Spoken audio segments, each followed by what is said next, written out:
America में काम करना चाहते हो H1B वीज़ा के थ्रू, तो ये वीडियो ज़रूर देखो क्योंकि ये वीज़ा अब $100,000 महंगा हो गया है। तो सबसे पहले शुरू करते हैं कि H1B वीज़ा है क्या।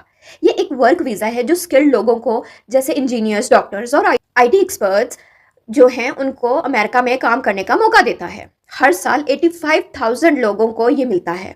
सबसे ज़्यादा इंडिया के एप्लीकेंट्स को ये मिलता है, लेकिन पाकिस्तान के भी लोग अप्लाई बहुत ज़्यादा करते हैं। तो अब ट्रंप ने किया क्या है? 19 सितंबर 2025 को प्रेसिडेंट डोनाल्ड ट्रंप ने एक एक्सक्लूसिव ऑर्डर साइन किया है। अब ये नया H1B वीज़ा होल्डर्स को एंट्री लेने के लिए $100,000 फीस देनी होगी, यानी 2.8 करोड़ रुपीस देने होंगे।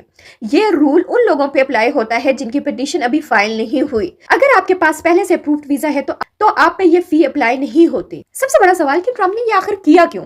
उनका कहना है कि कंपनीज अमेरिकन वर्कर्स को हटा के फॉरेन वर्कर्स को कम सैलरी पे हायर करती है। ये फी उन कंपनीज को डिस्करेज करेगी जो एंट्री लेवल या लो लेवल कॉस्ट हायरिंग करती है, और उनका एम है कि train American not import talent. मगर ट्रंप को भी पता है कि सारा काम इंडिया और पाकिस्तान और बाकी कंट्रीज के लोग आके अमेरिका में करते हैं, और खुद के जो बंदे हैं ना वो पढ़ते हैं ना काम करते हैं, इसी तरह वो भूखमंगी में मर रहे हैं।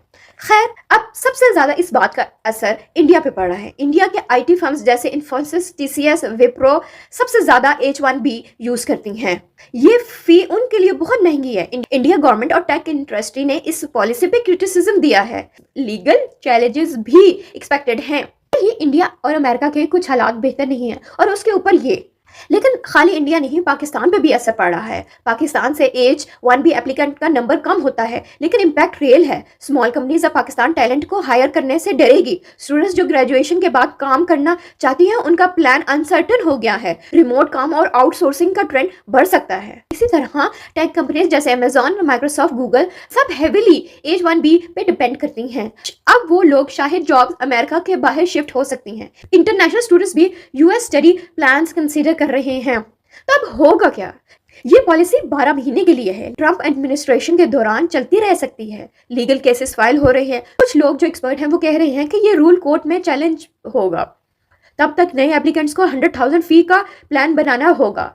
मुझे लगता है कि शायद कोई भी इतनी बड़ी रकम नहीं दे पाएगा, और इसी तरह ट्रंप को हर अपने डिसीजन की तरह इस डिसीजन को भी वापस लेना पड़ेगा। अगर आप H1B के लिए अप्लाई करना चाहते हैं तो अपडेट रूल जरूर पढ़ें। वीडियो के लिए लाइक, शेयर और सब्सक्राइब जरूर करें। क्या आप इस फी के बाद अप्लाई करेंगे? अगर आप रिमोट काम एक्सप्लोर कर रहे हैं तो नए ऑप्शंस के लिए रेडी हो जाएं। और अगर आपको इसके बारे में कोई और ज्यादा इन्फॉर्मेशन है तो वो भी मुझे कमेंट शेयर करके जरूर बताएं। अल्लाह हाफिज।